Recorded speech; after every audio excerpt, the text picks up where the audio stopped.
Welcome to the second episode of Paranormal Noise, where the paranormal is discussed by the abnormal. I'm Kenzie. And I'm Elsie. So today we are following up with our Amityville horror, and we will be discussing the Lutz family. And they consisted of George Lutz, his wife Kathy, and she had 3 children from a previous marriage, Daniel, Christopher, and Melissa. The 3 children were age 9, 7, and 5. Daniel was the oldest, and Melissa was the youngest. The Lutzes had purchased the home for $80,000, which in today's equivalent would be about $380,000. I'm not exactly sure what George did for a living, but not anybody could just go and buy a $380,000 house, I think, today without having to have some kind of substantial job or business. From what I had read and researched was that George ran a successful family business and he did not have any financial troubles. Do we know what the family business was? No, I don't. Suspicious. We were looking into the numerology of a lot of the dates and the time periods of this whole situation. So here's what we came up with.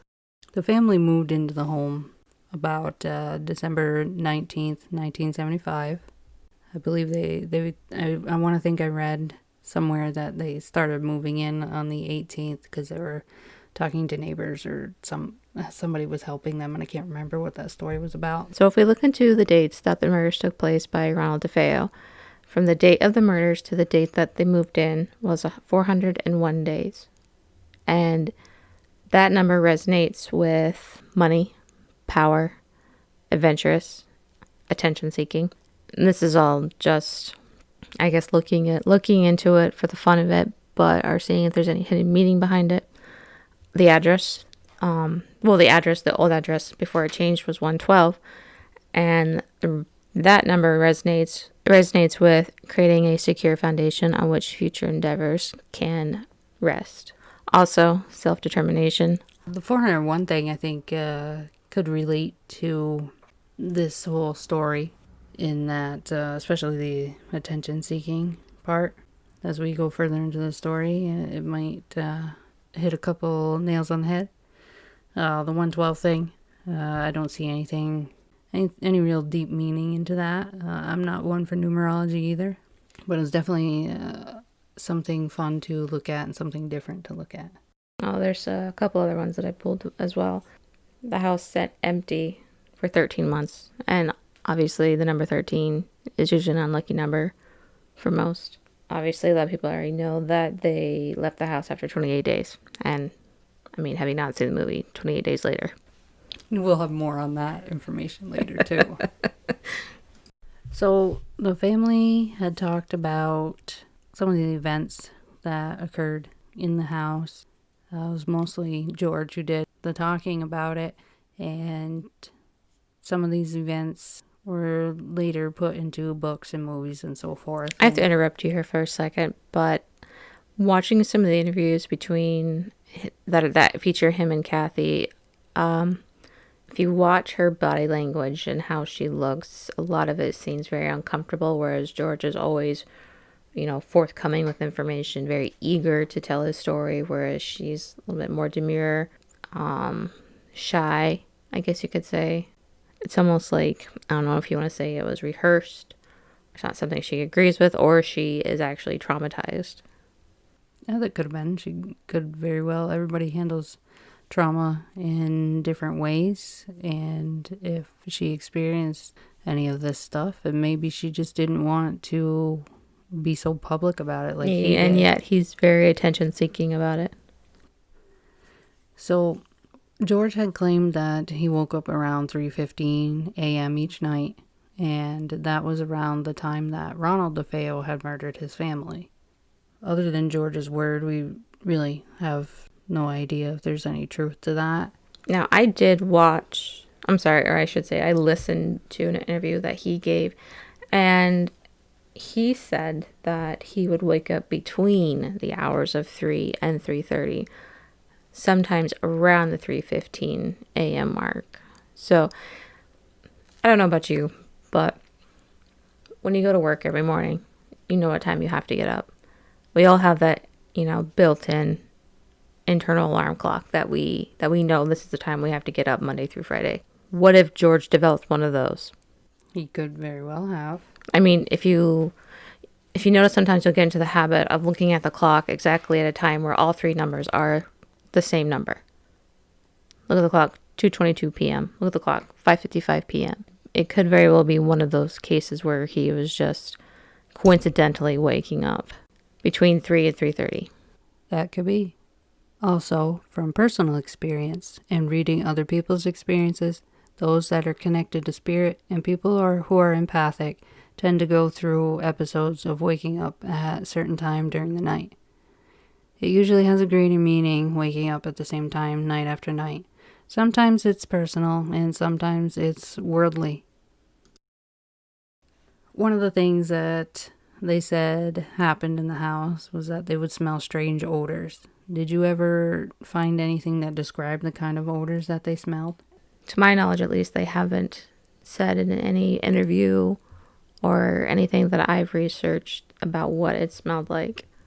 Yeah, I didn't see anything either. I don't know. Like you had said that the house sat empty for quite some time, over a year. And I mean, they did leave a lot of the DeFeos did leave a lot of their furniture and stuff, so maybe they just left something ganky laying around.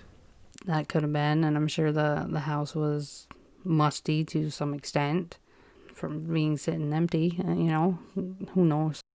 So they had a boathouse, and they claimed that the door was opening and closing. So for the boathouse, that's when George normally claimed that he would wake up around 3 o'clock and that he would go out there and check on the boathouse, and the door would always be swinging open, would always be, flapping back and forth, whatever, what have you. He did touch on his boat and like how his boat in that boathouse was like their pride and joy, something that they absolutely loved.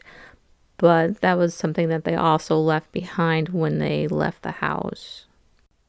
Was the boathouse door electric? No. So another claim he had made was a spirit, or possibly a spirit, knocked a knife down in the kitchen. I didn't find any further details on this. I don't know if the knife was just randomly laying on the counter. Well, he also made other claims too that Kathy would levitate off the bed. And also only the sons were levitating from their beds. Yep, that is true. I don't know. He never really talked about his daughter Melissa. No, other than the fact that she had a imaginary friend, air quotes, named Jody. That was a little boy. Oh, right. But was that the one where the book had said that Jody turned into a pig or something like that? Yeah, Missy had said that Jody would appear as a small and large pig, as well as the little boy Jody. Okay. So from looking at it, at the animal as a pig, pigs represent knowledge of past life. They're also related to the crone goddess. And from the Native American culture, pigs mean abundance and wealth. Another thing George had said happened is that their son Daniel got his fingers stuck in a window. And again, this is from an interview that I had watched where George was talking about the experience. And George had said, and I quote, "When Kathy and I got him dressed and ready to go to the hospital, Danny was fine." Now, here's where I have a problem with this. If your child's hands are flattened, your fingers are completely flattened, why do you even hesitate not to get him in the car and rush him to the hospital? They had to get him dressed and ready to go to the hospital? Yeah, I find that very fishy myself. So if I had a child and his hands got slammed shut in a window, I wouldn't be, if he's wearing PJs, whatever he's wearing, even, if he's in just underwear, we're grabbing a pair of pants and throwing them in the car and going. I mean, maybe I'll give him the benefit of the doubt. Maybe he misspoke. I don't know, but it was either way you look at it, it's not exactly well said. So of the 3 children, the only one that has come forward publicly to speak about the events is Daniel. He did say that he had a shadow figure approach him. I don't know, did he ever go into detail about describing what the figure looked like? Not to my knowledge. That whole documentary, the My Amityville Horror, It was odd. it was hard to watch because he was just very eccentric and was quick to take offense. Yeah. And I have my thoughts and opinion about that whole documentary. I believe some of it. I believe some of it was exaggerated. It was just very hard to watch. It was definitely different.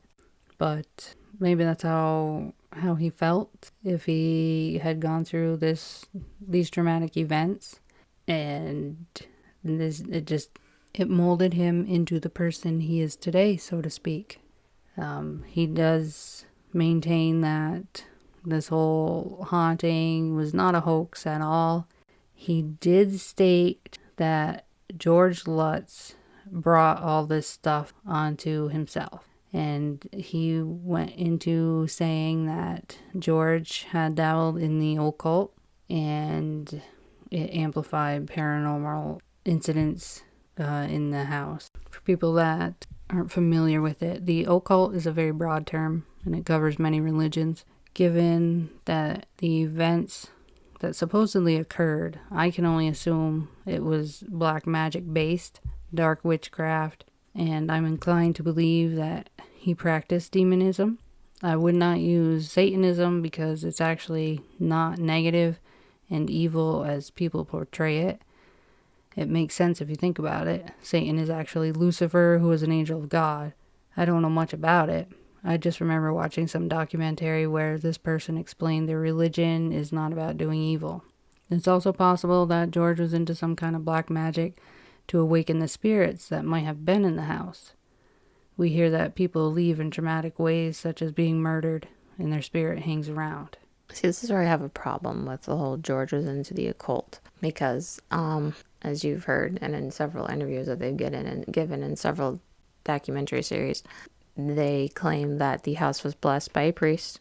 Now, correct me if I'm wrong, but can you straddle the fence, for lack of a better term, in this case? So you're saying that he had occult beliefs or practices, and when things went haywire and out of his control, that he called a priest to come bless the home and try to get rid of it? Well, no, they said that they had blessed the home before they moved in.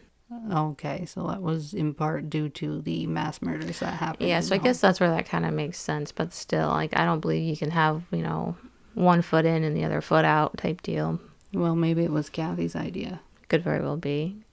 It also should be noted that Ronald DeFeo's father, I think a couple months before the murders took place, he knew something was going on with his son, and he actually went up into Canada and bought a lot of holy statue, of the Trinity, Mother Mary, Jesus, and had them placed all outside of the house. Well, George had them removed before they moved in.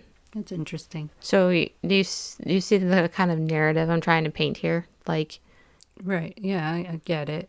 I mean, there's even one photo that George had taken of one of the statues, and right next to the statue was a full keg of beer that George admitted saying that was his. Okay. Just a little fun fact. Knock back the hooch.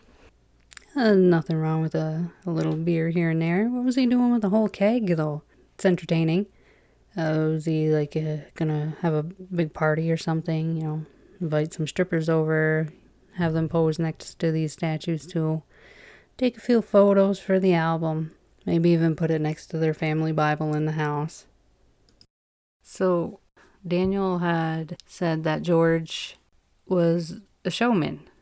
That he wanted the attention, and he said that George exploited the family and what they went through.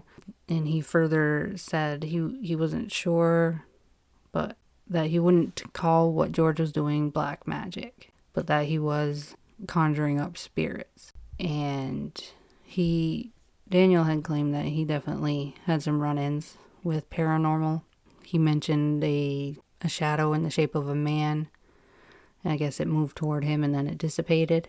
This just brings up the possible shadow figure that Ronald DeFeo had originally claimed he saw in the basement the night of the murders. I wonder how much of this was actually disclosed to the public when the murders happened, how much of it became known about what Ronald DeFeo had seen, went through, about the family. Like, you think George could have, like, did research and was, like, purposely had sought this house out? Or was it by chance? Was it completely by chance?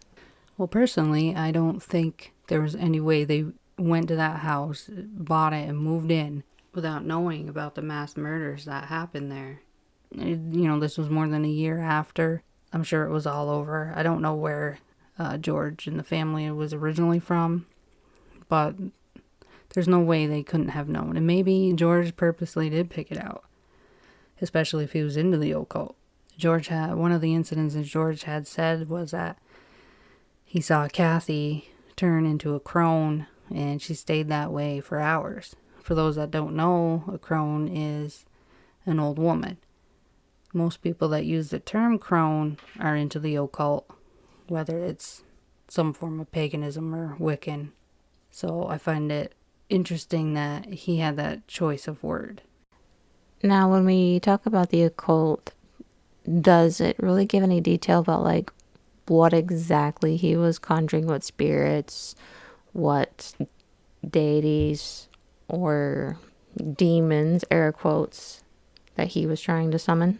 Like, what was he trying to do exactly? I'm not entirely sure. I don't think there were really any details on that part. I do remember when we watched the documentary, when Daniel was talking about everything, that George had some books about telepathy. Do you remember that part? I do. Yeah, I remember that now. And that he was claiming that George was, I guess, trying to be telepathic, and so he could manipulate objects and whatnot. Oh, I do remember now. Danny saying that he went into a room and saw him and his bunch of his friends, and they were moving objects around the room, something like that. I don't know. I don't trust this George guy. I think he's full of BS. I think he's very neurotic. You think George is full of BS? You mean Daniel? Both. I think Daniel was probably manipulated by this whole situation. He is, from the documentary that we watched, he is very, like I said, very eccentric. To say this hasn't affected his life would be a farce. This has all but ruined his life by the way that he acts. As for George, there was a photo that was shared by George about how when they left the house, when Lorraine Warren went in and did the investigation, there's a photo of her holding the family Bible, which again brings it back to, okay, if this man was into the occult, like, you can't have one foot in, the other one out. Right, so why would he remove all those religious statues, but yet they kept a Bible in the house? And they also had a priest come in to do a cleansing of the house. It makes no sense. Father Pecoraro, I'm not sure if I'm pronouncing it right, he was the priest that went to bless the house the day before the family had moved in. When he was interviewed, a few years after these supposed events happened, he did confirm that he heard a male voice tell him to get out. And then he further said that he did get physically attacked. He got slapped in the face and blisters formed on his hands. I wonder if he was backhanded. Like, was he like full palm or backhanded in the face? I don't know. He didn't give any details about it. Details. It's all in the details, really. I know. Because a backhand is going to be a lot worse than a front hand. Of course, there's more sting to a palm slap. I don't know, because honestly, I've never been slapped by a spirit, so who knows? I felt my ass slapped once or twice. They're getting fresh, huh? And then the whole blisters on it, like, how can you explain that? Did you think this priest was lying? Why would he lie? Maybe he wanted more money for the parish. Oh boy, I don't even want to go down that road. Maybe he touched a banister, and after they had cleaned it with a certain oil, and he had an allergic reaction. There could very well be a scientific reason behind it. Who knows? But it's like, why do all these things happen and nobody has a camera to take pictures? If that were me and I went home and I was like, oh my God, my hands are all blistered up, or if I was walking out the door, somebody take a picture of my hands. I don't care what year it is. They had cameras. Yeah, but then that raises the fact of, okay, you can talk about it happening, but people are like, why is there no evidence? Well, if you provided evidence, people are going to say, well, that evidence is faked. They could. So damned if you do, damned if you don't. It's just, I want to see stuff so I can dissect it. Well, I mean, look at the evidence that they did provide of the little boy when the Warrens did their investigation. Yeah, we'll get to that too. Wow. So you wanted to talk about them, the Lutzes, leaving the home 28 days after moving in. Yeah, 28 days later. Well, from a numerology standpoint, 28 is a number that's a manifestation of wealth, prosperity, and abundance. Or, quite possibly, maybe he was done with all of his occult practices on day 28, and it was time to go. It would have been great if they like moved in on the 1st of February, and he's like, bam, I know what day we're going to leave. Really? What if it's a leap year? We'll have to fact check that. There's 28 or 29 days in February, depending on the leap year. Well, we had one this past year. Yeah, I know. Year. The year. After moving out of the house, they eventually sold the house at a huge loss. And it was said that they auctioned their items off at a distance because they refused to even go back to the house. From what I had learned, after they left the house, they actually moved to California. So, I mean, if you plan to make it big, back in the 70s, where are you going to go? I guess to Cali. You're going to go to California. Yeah, maybe that was his plan all along. Because if you think about it, if you leave 28 days after you move in, you're kind of skipping out on having to pay the mortgage. Maybe there was a little something in their contract. I don't know. I do know that I remember reading something. I don't know if there's any truth behind it, but that they never got really rich or anything from telling this story. So shortly after they moved out, they were introduced to a writer named Jay Anson. And this writer had used pre-recorded tapes from the Lutzes, specifically George and Kathleen, in order to write the novel The Amityville Horror, and that was published in 1977. So it was said that the author, Anson, had embellished a lot of the things. I think George had embellished a lot of things, personally. Well, he very well could have. But it's important to note that these supposed recorded tapes were never released, and they may not even exist at all. And the movie that was released in 1979 was, of course, based on this novel. And the movie actually grossed more than $86 million. Can you imagine? It's a lot of money. Back then? Yeah, that's a lot of money. I do know that George and the family didn't get anything from the movie. I want to think they did get a lump sum from the book. It was like over $200,000. Yeah, that's not a whole lot in the grand scheme of things. Given how far this story has gone, the books that came after the first book and the movies, and it's crazy. Had he actually written it himself, he would have made money. Now, it's interesting to point out that both Kathy and George did undergo lie detector tests. The person that performed the lie detector test, I can't recall the name, but he was very well known for the time for his accuracy. He was like number 2 in the world, something like that I had read. And they passed. They passed the lie detector test.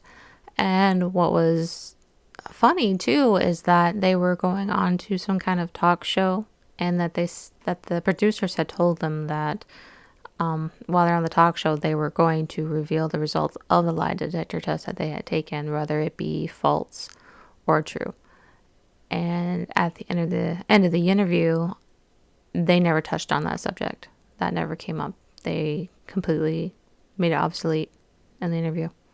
In my notes, I have that the lie detector test took place in 1979. So you're telling me that they didn't reveal the test No, on the show? No, they didn't come knowledge to they did not become public knowledge. George had disclosed this himself. So we don't even know if it's actually true then. That is true, because this is coming from George. He has been caught in a lie or two. Ed and Lorraine Warren did investigate the home on March 6, 1976. Take note that the Warrens weren't alone. They were accompanied by a Dr. Carlos Osses and a Dr. Alex Tenuous. The Warrens, for those that don't know, they were self-described demonologists. And Dr. Alex, as I'm going to call him, was known for his psychic abilities? Psychedelic? Not psychedelic. Psychic abilities. Psychic abilities. When they were in the home, the Warrens had taken some photos, and one of the more popular photos that came about was a photo of a young boy with glowing eyes. So a bit of background that I had done on that. Spirit photography has been around since the 1860s. You don't need Photoshop to fake a photo. Personal opinion, it kind of does resemble John Matthew DeFeo, who was 9 years old when he had died. For those of you unfamiliar with photography, you can use double exposure and combine two different images to create one, or even multiple exposure. It can help you fake a ghost. You can just overlay two negatives to create one solid image. Now, I know I've been a big skeptic in this episode and throwing my opinions out like the trash. But when it comes to this photo, something in my gut tells me that it's real. Why? I don't know. It's one of those senses we get as a female that we just know that this is real. And that's what I get from that photo. So you think the Warrens captured a full apparition in 1976 in Yes. the Amityville house? Okay. Yes. Maybe they did. Another little odd coincidence is in that same photo, there is a picture of a lion on the wall. Another little funny, maybe it's just a coincidence, I don't know, but it's funny. But Kathy had purchased a little statuette lion or something like that for George, and George said one day that he was throwing it out. First of all, I don't know why you throw out a gift that you get from your spouse, but anyway, maybe he didn't like it, maybe it was ugly, but they had come to find out later that it was taken out of the trash, that it would move randomly around the house, and all of the kids were denying that they were doing it, that they had taken out of the trash, that they were moving it around. So it's, I don't know, I found it kind of interesting that there's a picture of a lion with this full apparition of a boy, well, the head of a apparition boy, and then you have this ceramic lion that's just kind of moving around the house, checking things out. It was a little statue. Yeah, I think a little statue thing that Kathy had gifted George. It's kind of like Elf on a Shelf. Yeah, kind of. Maybe it was his sick way of making the kids behave. It could have been, or it could have just been the kids. They were, lying. They hated George. Maybe they were messing with him. Good for them if they were. They could have. I know that they didn't really particularly care for him. Yeah, no. So let's go back to the Warrens investigation, back to Dr. Alex, the doctor I cannot say the last name of correctly. He says, no, I'm sorry, let me take that back. George said that when Alex first came into the house, that he levitated off the ground and then was placed back down again. Now, I think it was about 5 years later, George had, this is from that interview that I had watched, but that George had given, that both Dr. Alex and Dr. Ossis had went on to some television show and had denied ever going into the house. They were never there, that they didn't want to be associated with the lies of the Amityville horror. That's because they thought it was all lies? That, or were they afraid to be associated with something that was actually real? Well, if he was into the whole psychic field, and he had been there and experienced stuff, why ignore it? Why say, no, I never did that? Well, then it raises the theory too that a lot of people think that when George and them left the house, that whatever was there left with George. Yeah, I read that too. So, but then why would Lorraine Warren say she felt this, felt that, experienced this? Why was there an apparition of a little boy? If it left with him, why is it there when they go and investigate the house? Well, that apparition of the little boy could have been the little boy that was murdered. And he wouldn't have been the one to haunt the family and torment the family. He could have just been a spirit that was there that's trapped because of how he died. That could be. But they also claim too that there hasn't been nothing has happened in that house since the Lutzes were there. Right, yeah, the family that purchased the house after the Lutzes, they claimed that they never experienced any supernatural events of any kind. The house, I guess, remained empty for months after the Lutz family left. It was bought by the Cromarty family in 1977.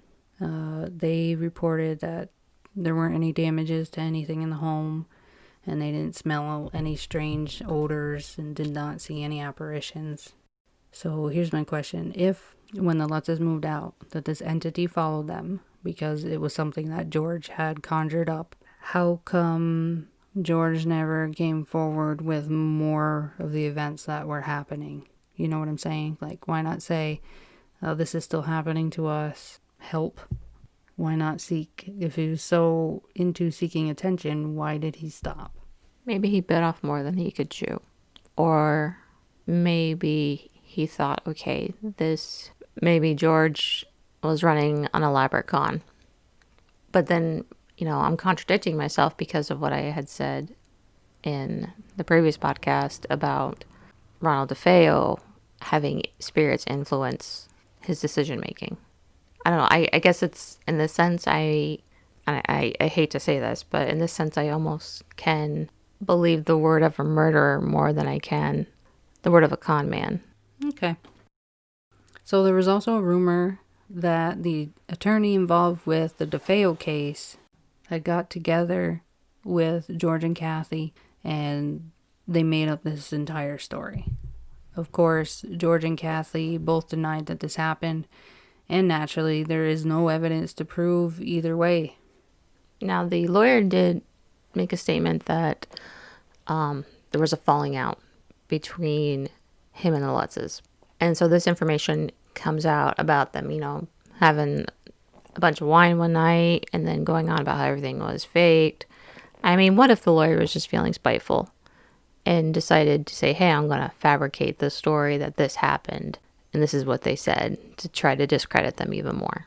He could have. A lot of people believe that the Amityville horror happenings were a big hoax.